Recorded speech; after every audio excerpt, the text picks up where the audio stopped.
Donc le Sénégal a l'honneur, est à l'honneur cette année et a le privilège d'accueillir la 46e Assemblée générale de la FANAF qui est la Fédération des sociétés d'assurance de droit national africaine, qui a son siège ici également au Sénégal, qui organise chaque année dans un des pays membres son Assemblée générale. Je pense que le président vous l'a dit tout à l'heure, la FANAF est forte de 203 membres venant de 29 pays. Cette Assemblée générale est organisée chaque année dans un pays membre.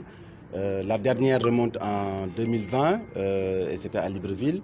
Le Sénégal devait l'organiser en 2021. Malheureusement, il y a eu la pandémie de la Covid-19 qui a fait qu'effectivement on a reporté cette organisation-là.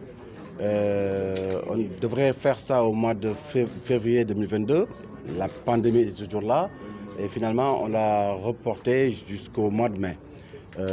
Dieu merci, nous aurons le privilège d'accueillir toute l'Afrique, mais également l'Europe et d'autres continents qui vont se donner rendez-vous entre le 23 et le 25 mai pour débattre d'une thématique très importante.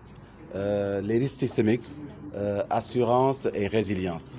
Ce sera l'occasion de vastes échanges entre des professionnels de l'assurance, des professionnels de la finance, de l'économie numérique, en vue de promouvoir une assurance innovante, porteuse de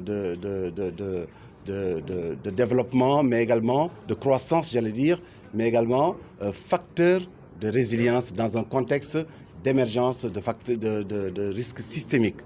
C'est vrai que ce sera également l'occasion pendant cette 46e Assemblée générale d'identifier les différents risques systémiques, mais également de voir comment trouver des assurances, des solutions assurantielles à ces différents risques qui nous menacent et qui menacent notre environnement, qui menacent notre écosystème.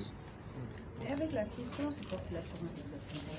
Avec la situation des assurances. Aujourd'hui, on peut dire, alhamdulillah, la situation est très bonne, qui tourne autour de 200 milliards.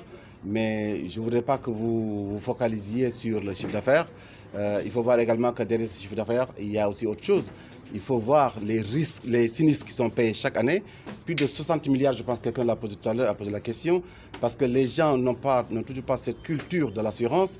Je pense que même on aurait dû dépasser les 300 milliards de chiffre d'affaires si effectivement on avait beaucoup plus de produits d'assurance obligatoire. Aujourd'hui, les rares produits d'assurance obligatoire, c'est l'automobile, c'est les facultés maritimes, c'est également la construction. Et aujourd'hui, le produit le plus connu, c'est l'assurance automobile. Malheureusement, les Sénégalais, quand ils assurent leur véhicule, ils ne prennent que la responsabilité civile automobile. Quand on leur propose les garanties facultatives qui les couvrent, c'est-à-dire le vol, l'incendie, mais également le bris de glace et même les dommages conducteurs, ils ne connaissent pas, ils ne les prennent pas. Et même quand on prend le soin de leur expliquer, ils ne veulent rien comprendre, ils ne prennent que la RC. Et quand ils ont un accident, souvent les gens viennent s'adresser aux compagnies d'assurance et veulent se faire rembourser.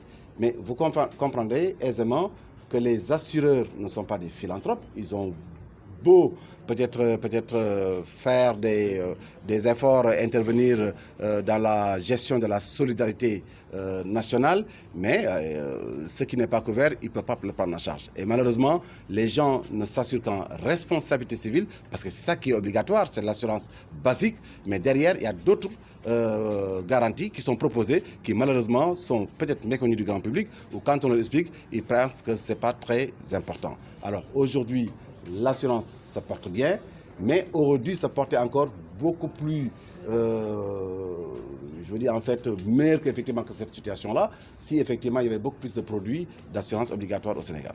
C'est vrai qu'effectivement cette question était venue à point nommé, mais malheureusement, quand il y a eu le déclenchement de la pandémie, donc la situation de la pandémie Covid-19, cette question a été reportée, je ne dirais pas au calendrier grec, mais a été reportée le temps qu'effectivement que les compagnies refassent surface pour effectivement s'adapter à cette situation qui n'est pas du tout très aisée, parce que tout le monde sait que la pandémie a impacté effectivement notre activité, à plusieurs niveaux d'ailleurs.